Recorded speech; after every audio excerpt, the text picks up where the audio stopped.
Hello and welcome to a new video tutorial of SiteGround. My name is Mauricio and today I will be helping you to solve the problem call to undefined function. Let's begin. This message means that a theme or plugin in your WordPress website has a piece of code that is not working properly. This could happen when you update WordPress and the plugin or theme is no longer compatible with the latest version. Also, it could happen when you are developing a custom plugin or theme and the code has some lines with PHP errors. The solution is simple.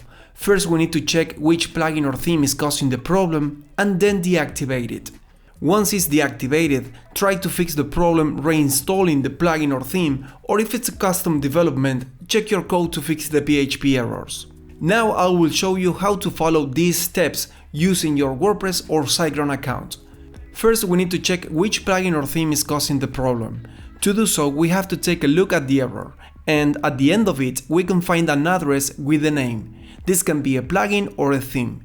In this example, the plugin WordPress SEO is throwing an error in the line 51. Now, if we are able to access to the WordPress dashboard, be sure that the WordPress and all the plugins are up to date. Otherwise, update them and see if the problem persists. If you still see the error, then it could be a problem with one plugin and the latest version of your WordPress. Deactivate the plugin with the problem and either contact with the developers to let them know about the issue, or replace the plugin with another one that can give you the same features until they upgrade the version. If the problem comes from a custom plugin or theme you are developing, then go to the source code of your project and fix the line with the error. To do so, you can use the editor in the file manager of your SiteGround account, or edit the file with your favorite code editor and then upload the changes using any FTP client. As a bonus tip, it's not a good idea to show this kind of errors in the front end of your site.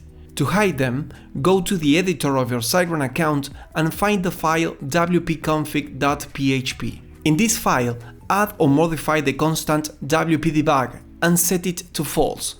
Save the changes and now your site is a little bit more secure. That's all. I hope this solution helps you to solve the problem. Thank you and good luck.